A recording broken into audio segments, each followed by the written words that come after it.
Reports that a missile crossed into NATO territory, killing 2 people in Poland. According to a senior U.S. official and according to reports on the ground, a Russian missile fired from somewhere off of Ukraine went into Ukraine airspace, but then veered into eastern Poland and actually hit a target, not a target, but a site in eastern Poland, killing 2 people. This is the first time something like this has happened. This triggers all sorts of questions about what the reaction could be from NATO. So what should I say here? Okay. Number one, we don't know if Russia did it. Okay. It could have been an accident.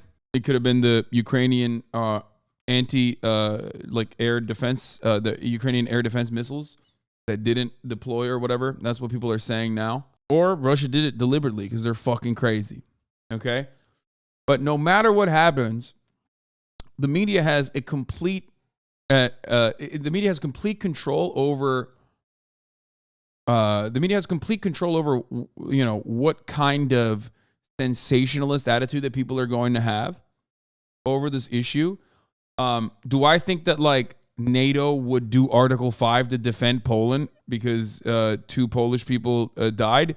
No, I don't think that, because Article 5 would imply, like, Russia would have to do a lot more than that for Article 5 to be invoked in this situation. So don't get duped by the bloodthirsty media, but also at the same time, I don't fucking know. I don't know. We live in very weird times.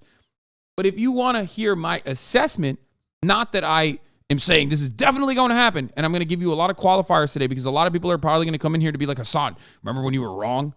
And all this shit. I'm just going to keep giving a lot of fucking qualifiers. I don't think that, like this would be enough for the United States to literally go out to fucking full nuclear Holocaust style, invocation of Article 5. I'm not sure Article 5 would be applied for fucking, Germany, okay? NATO is an American operation. It's just like, I don't think that they would do that. I think that they would reduce the threshold or they would increase the threshold, I guess, for Article 5. If it's a stray missile, like, they're not going to say this is like territorial defense that is a necessity. I don't think. This is a perfect example of how the longer the conflict continues in Ukraine, the odds of something going wrong or accident leading to nuclear war increases. Yes. Lithuania ready to defend NATO territory. Yeah, okay, bro. It's Lithuania. Like, this is not... Listen.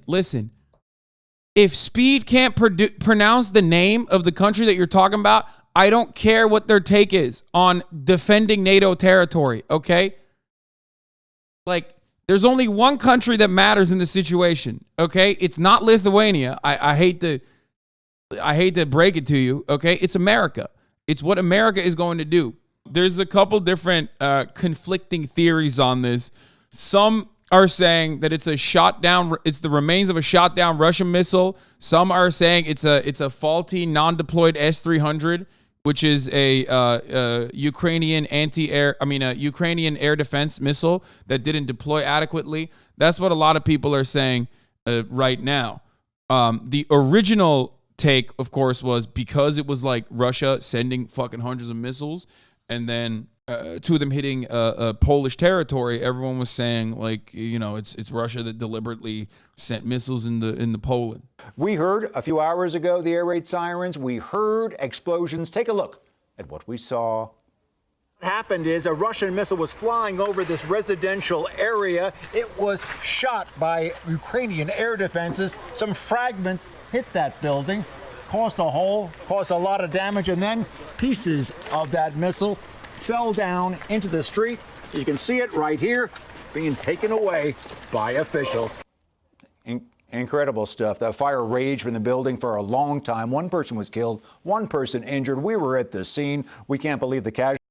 What? Russia's defense ministry statements by Polish media and officials about the Russian missiles hitting Polish territory are a deliberate provocation with the aim of escalating the situation. That's what the Russian defense ministry is saying.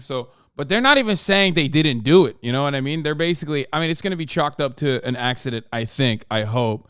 But I think that's what it's that is what it looks like. Casualty toll wasn't higher. All told, according to officials here, over 90 missiles were fired by Russia today in the direction of Ukraine from all sides. Ukraine says it shot down around 70, but the rest got through. Russia's defense ministry has also said no strikes against targets near the Ukrainian-Polish border have been carried out by Russian weapons. I mean, what the fuck does that? What are they saying? Ukraine is sending their own missiles into Poland? Is that what they're saying? Polish reporter on blast tonight. My sources on the services say that what hit Przewoło is most likely the remains of a Russian rocket shot down by the armed forces of Ukraine. Some people are also saying that it could have been a Ukrainian defense. It could have been a Ukrainian missile that did not deploy adequately. Some of the OSINT Twitter looking at the remains is claiming that it looks like air defense missiles. And that also corresponds to what I just showed you, like what the people on the ground, what some of the Polish reporters have also said, which is that it's more likely that this was like an intercepted missile and it's remains of the S-300 that didn't deploy adequately. It's probably both. An S-300 missile that hit a Russian target, like it hit a Russian missile and didn't explode properly, so the remains fell into, or the remains just got shot directly into Poland or some shit. The Polish government is in emergency session now, taking a look at this. We'll be watching it as the day. It's just like such a weird way to start World War III. Like, you know what I mean? Like, it's the weirdest way to start World War III if it were to happen. You know what I mean? Like, we're just testing it out by killing Polish farmers in one of the edge towns. Like, if that was a full-blown mobilization, it would mean that, like, there would be a lot more troop movement, troop mobilization to make sure that you could follow through. Even, like, missile systems that are pointing directly at Poland. These are a lot of fucking massive convoys of weapons, artillery that everyone, including anyone with a fucking Twitter account, is able to trace and track. Like, there is not a Russian driver of a fucking missile system that farts on accident without, like, everyone in fucking OSINT Twitter knowing about it. Okay. So, like, if they were mobilizing to, like, send missiles into fucking Poland, we would have heard about it. The American State Department would have also talked about it. You know what I mean? As a matter of fact, they would talk about it a lot. Do you believe that there's a possibility of World War III and not the nuclear disaster? What do you mean? World War III means nuclear disaster. I don't think nation states are going to get together and be like, you know what? Actually, we have 6,000 nuclear warheads, okay? Russians are not going to be like, listen, suka blyat, we have 6,000 nuclear warheads that we've been polishing and dusting off since, the Cold War. We decided we're not going to fight with those. We're going to fight with our boots on the ground military warfare, Here, shake my hand. Like, what are you, fucking stupid? They suck too. They can't even fucking invade Ukraine. Why would they be like, let's take the L on this. Let's fight man to man. That's not going to happen. They don't have the resources. They don't have the resources to occupy Ukraine. What makes you think they're going to be able to occupy Poland on top of that, which is NATO territory? That's crazy. No, World War III, Article 5, nuclear war. That's what it's supposed to be. At that point, it's just like nuclear brinksmanship. At that point, it's like, how far do we go to defend Poland? The more likely scenario is that this was accidental as opposed to intentional, and possibly, as Sam referenced, a Russian missile that was hit by an air defense system and then came down on Polish territory. More likely. No one is confirming that are the circumstances here, but that is a likely scenario. So we have to factor that in. I think take a moment before we discuss scenarios where NATO is invoking Article 5 to go to war against Russia, right, to defend one of their own. We're not there yet. I mean, look. In all seriousness, I mean, I don't know, the interest of what Ukraine wants to do, just like the interest of what Poland wants to do, are not a factor in this conversation. It is all about what America wants to do. Just like America will say, hey, look, we're going to give you billions of dollars of weapons in Ukraine, but of course we're not going to do Article 5 invoking actions. We're not going to have air support. You know what I mean? We're not going to send troops into Ukraine. there are two sides to this conversation. There's the Russian element, and then there's the American element. And neither side, it seems, so far, looks like they're interested in straight up nuclear holocaust. And Article 5 that's what that is. Two countries that have nuclear warheads that go to war with one another are just going to deploy it. That's mutually assured destruction. That's at the heart of nuclear brinksmanship, right? Could it also be that the Overton window is so far into the Warhawk camp that anyone not calling for all-out war appears pro-Russian? Yes, that is that is unironically what people say. Like, they openly say that. It's not even like hidden. They openly state that. Like, a lot of people have lost their fucking minds, not thinking about what that means. Like, a lot of people they just watch the media. The media is fucking bloodthirsty. That's the reality. You know? There's not really anything you could do about it. It's just Raytheon and our military industrial complex makes far too much money for everything to not go their way, you know? Here, by the way, is Zelensky, who immediately came out and said, terror is not limited to our national borders. Russian missiles hit Poland to fire missiles at NATO territory. This is a Russian missile attack on collective security. This is a very significant escalation. We must act. Сьогодні ворог здійснив черговий масований. And he's talking about how he says, I want to say now to all of our Polish brothers and sisters, Ukraine will always support you. Terror will not break people free. Break free, people. Victory is possible when there is no fear. Russia is terrorizing us and everyone it can reach. Also, here it is. The Russian missile screw-up that ended up killing 2 Poles will result in NATO invoking Article 4, not Article 5. See below. The consultation will probably result in more support for Ukraine, particularly air and anti-air power. Will give Poland some real influence. Here it is. The parties will consult together for Article 4 on whenever, in the opinion of any of them, the territorial integrity, political independence, and security of any of the parties is threatened. So Article 4 is an assessment of territorial independence. What that means is, like, was this a stray or was this like all-out warfare? Is this an escalation that is like genuine trouble for Poland? Now, Poland might say yes, okay, but ultimately, let's be real. The real dogs in the room are America and America.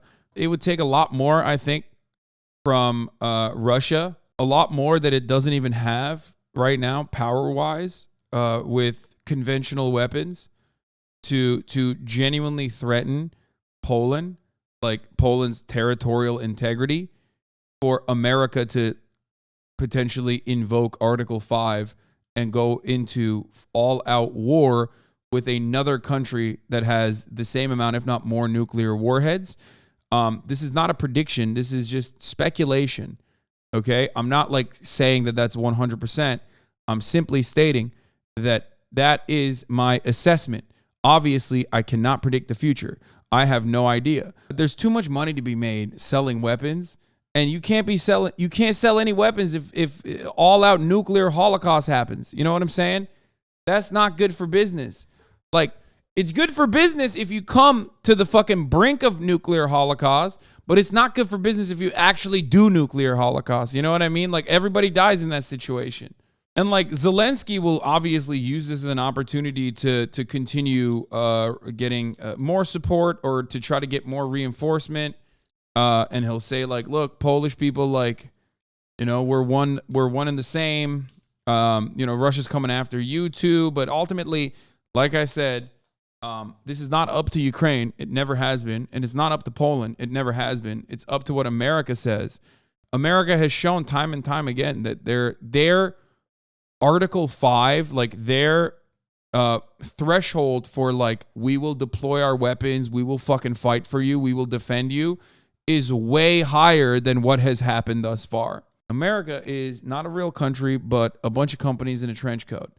And, nuclear holocaust doesn't make money. The threat of nuclear holocaust does, but nuclear holocaust doesn't make money. So if that's the fucking point, then they're not going to, I don't think that they're going to invoke Article 5. Article 5 doesn't equal nukes, though. No, it does. Here's why it does. Article 5 means every NATO country has a stake in defending every other NATO country. If Russia is invading Poland in a hypothetical scenario, NATO is a Poland. Poland is a NATO country. That means America and every other NATO country now is defending Poland. That means they're going to send troops, which they're already stationed there in bases, to fight against Russian troops. They're going to use their fighter jets to fight Russian fighter jets, right? And the very moment that two countries with a nuclear arsenal fight one another, the concept is called mutually assured destruction. Nukes start fucking launching, and nuclear holocaust happens, nuclear winter happens. This guy just literally said Iraq didn't see nukes either. Yeah, I wonder why. Perhaps because they don't have fucking nukes. So yes, this takes me back to the Hasanabi doctrine, which I talked about so frequently during the original invasion of Ukraine, which is you have to have nukes. In a world where people have nukes, you just have to have nukes. Okay? That's it. If you don't have nukes, get nukes. Rule number 1, don't give up the nukes. Which Ukraine did, which was foolish mistake, big L. Rule number 2, you don't have nukes, get nukes. Rule number 3, if America says you have nukes, even if you don't have nukes, drop everything and develop nukes immediately, or you're fucked. Here, this is the Hasanabi doctrine. It's well established. Rule number 2, do not give up your nukes. Rule number 3, if you're accused of having nukes, drop everything immediately and find some nukes. In the most respectful way, I feel like you can make a better effort to delineate between the U.S. and NATO and the IMF on international stage. It doesn't actually help the left to blur those lines, in my humble opinion. Why? Why not? They're operating under the same principles. It's not even America per se. It's just capitalism. These are arms. These are soft power and just straight up military power arms of global capital. And as it stands, America is the leader of that movement of liberal, capitalist, Western supremacy. It is the hegemonic power. So back in the day when nuclear proliferation was happening, when the arms race was happening, a lot of the, I'm the best thinker on the planet types would say, well, this is actually going to bring about a new era, an era of peace. Why? Because two countries with nukes are never going to fight one another. Not realizing that that's not going to change the reality for a lot of countries without nukes. Proxy wars.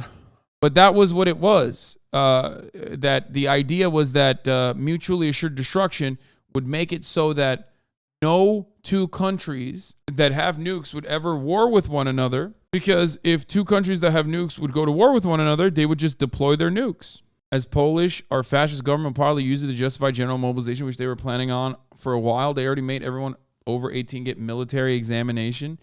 Yeah, but like that doesn't ultimately look. Poland increasing its militarization or Poland like fucking posturing. That's not new. They do that shit all the time. That's why all those memes exist of like Poland always trying to hit the Article 5 button no matter what happens. You know what I mean? Russian fart winds blow in the direction of Poland. They're like Article 5 time. Okay? But that doesn't mean anything in the grand scheme of things, because like, let's be real. And I keep saying this and people get fucking very upset when I say it. NATO is America. It's what America chooses. When invoking Article 5 of NATO's treaty, does it matter if it was an intentional attack on Poland or not? Well, first, I would offer that Article 5 is not the logical or normally the next step. The next step would be Article 4. This is in the hands of Poland now to bring this in an Article 4 meeting to the NAC to decide how to proceed. It's very rare that we would jump straight to an Article 5. Yeah, we'll just like send more weapon systems to NATO allies. There you go. And that's it. That's how you do it. It's just like, I told you, this war is about money. War is about profits. Profits for the military industrial complex. War is not about like a genuine defense for human beings. That's peace. That's a different thing. You know what I mean? The intentions behind America's actions are important to recognize so that you don't get lost in the sauce and get caught with your pants down, basically. Where you're like, wait a minute. Like, what the fuck? Why is America not doing this thing? It's not a question that you if you want to ask that question all the time, and be confused as to why, for example, the United States of America is not fucking, I don't know, invoking Article 5 or whatever. You can continue feeling like America has, at its heart, at its core, a sense of decency and morality. And that's why they're sending weapons into Ukraine. But it will always lead to you going, why aren't we defending Ukraine more then? There, we can now lower the nuclear apocalypse hype train now. Please and thank you. Yeah, I know. I just wrote that sentence. Ukraine war. Poland says missile deaths an unfortunate incident. Wait, hold on, bro. What the fuck? I thought we were doing it, man. I thought we were doing the damn thing. For a few hours yesterday, the consensus seemed to be that Russian missiles had likely struck a member of the NATO alliance. That incendiary allegation hung on the word of a single anonymous senior intelligence official. If you wanted to make the argument that the official misinformation is far more dangerous than misinformation propagated by rogue actors, this example would be a good place to start. True. If you wanted to argue that respectable media outlets must get 2 or ideally 3 sources to corroborate serious allegations if no one will go on the record, this example would also provide a lot of support. I also partially think that, like, American media is bullying Zelensky a little bit.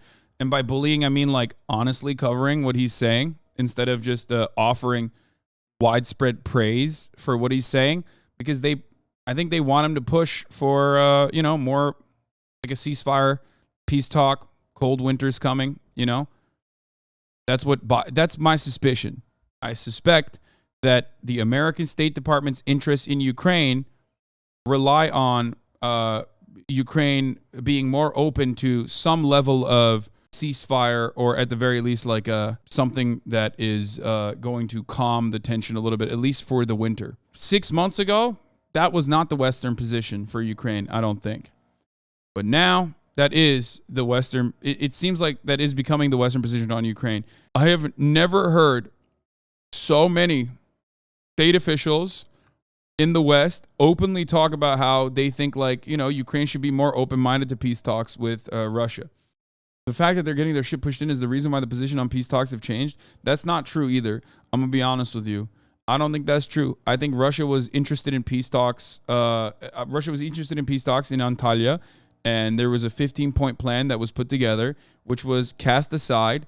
There were, I think there was serious negotiations taking place, and then it got cast aside when Bojo himself visited Ukraine personally.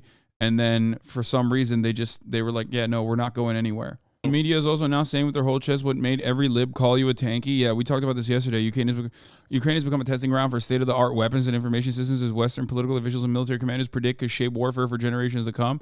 Yeah, they're saying it. But once again, people called me a tanky for saying things that the media would say all the time. Joe Biden has said. People said I was pro-Russia because I was repeating what Zelensky was saying about Russia, attacking Ukraine and invading Ukraine. It doesn't matter. It's more about the energy behind sentiments. Anyway, Zelensky is insisting that the missile that hit Poland was Russian. The Ukrainian president contradicted statements by NATO, Poland, the United States, the UK, all of whom say it likely came from Ukrainian air defenses attempting to protect the country from Russian bombardment. Speaking to reporters, Mr. Zelensky said, I have no doubt that this was not our missile. I believe that this was a Russian missile based on our military reports. The incident is still under investigation, but the Polish president, Andrzej Duda, asserted earlier today Ukraine's defense was launching their missiles in various directions, and it's highly probable that one of the missiles unfortunately fell on Polish territory. There was no suggestion that this was a deliberate attack, said NATO Secretary General Jens Stoltenberg.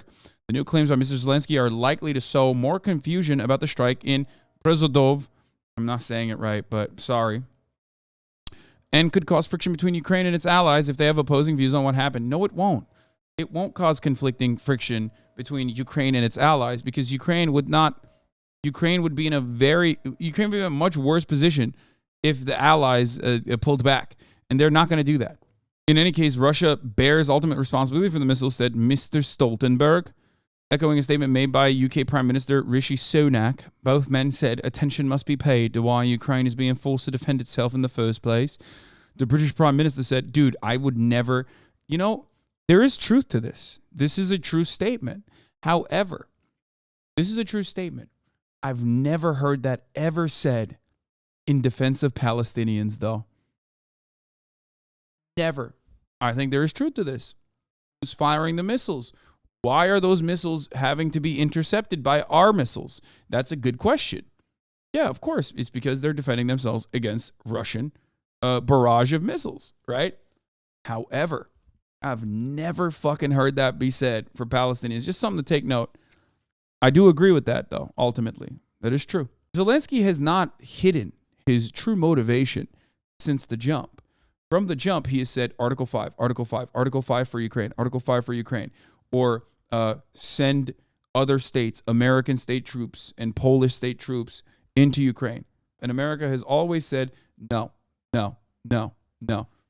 Okay? No matter what the NATO defenders in my chat say, I have told you time and time again that America will go and sell weapons that taxpayers paid for and give money to buy the weapons that give money to Ukraine so they can buy our weapons, but they're not going to fucking send U.S. troops to go and fight against Russian troops, which would then pull the United States of America into all-out war with another country with a massive nuclear arsenal. That's why I was so frustrated when dumb Americans were like, oh man, let's do fucking, why don't we do a no-fly zone? Like thinking that that's just like a barrier that you magically put on top of it. That's why I can tell why Zelensky thinks U.S. entry into this conflict will be non-nuclear. Dude, Zelensky doesn't give a fuck because his country is dying, okay? His countrymen are dying. When you're in that situation, like, you don't give a fuck. It's already basically nuclear warfare for you. The results of nuclear warfare are happening to you anyway. You know, he's already in World War III, so he's like, yeah, everybody else get into World War III just like me.